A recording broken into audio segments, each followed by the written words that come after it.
Pour tracer un carré à partir de ces diagonales, il faut se souvenir des propriétés des diagonales d'un carré. Les diagonales d'un carré, elles sont égales. Elles se coupent en leur milieu et en plus, elles sont perpendiculaires, ça veut dire qu'elles forment un angle droit.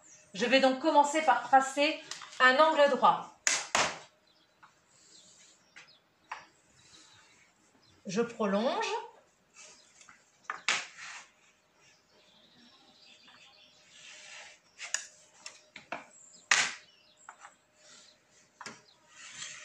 Donc ça, c'est le début de mes diagonales. Les diagonales, on va dire qu'elles mesurent 10 cm. Si elles mesurent 10 cm, on sait qu'elles se coupent en leur milieu. Il y aura combien de centimètres de chaque côté?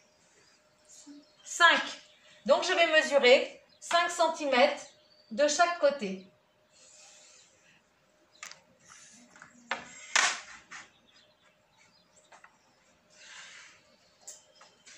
Et en plus, je sais que les diagonales, elles sont égales. Donc si celle-ci mesure 10, celle-là, elle mesure combien? 10 aussi. Donc combien de chaque côté? 5. 5 aussi de chaque côté.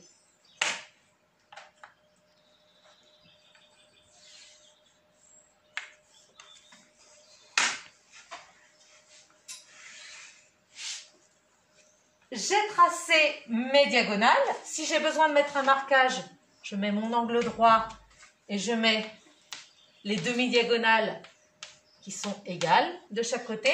Comment je fais ensuite pour avoir un carré? Je trace les diagonales. Alors les diagonales, elles sont déjà tracées. Je trace les traits. Alors comment ça s'appelle là, ça? Les droites. Les côtés. Les côtés. Je trace les côtés. Ah ouais, c'est trop petit. Je vais prendre la grande règle. Je n'ai plus qu'à tracer les côtés du carré.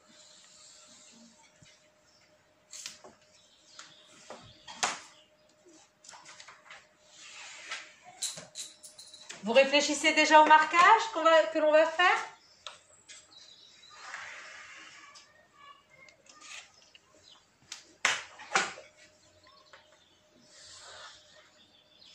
J'ai mon carré. Quel marquage je dois faire pour le carré? Les angles droits. Il y en a donc 4.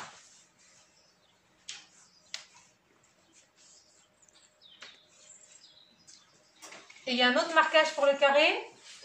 Sur tous les côtés, on met deux petits traits parce que les côtés sont égaux. Les côtés égaux. Alors je ne mets pas la même couleur, on ne voit peut-être pas la vidéo, mais là c'était du bleu, là j'ai mis du vert. Sinon, pour être sûr, si on n'est pas sûr des couleurs, on met un codage différent. Voilà comment tracer un carré à partir de ces diagonales.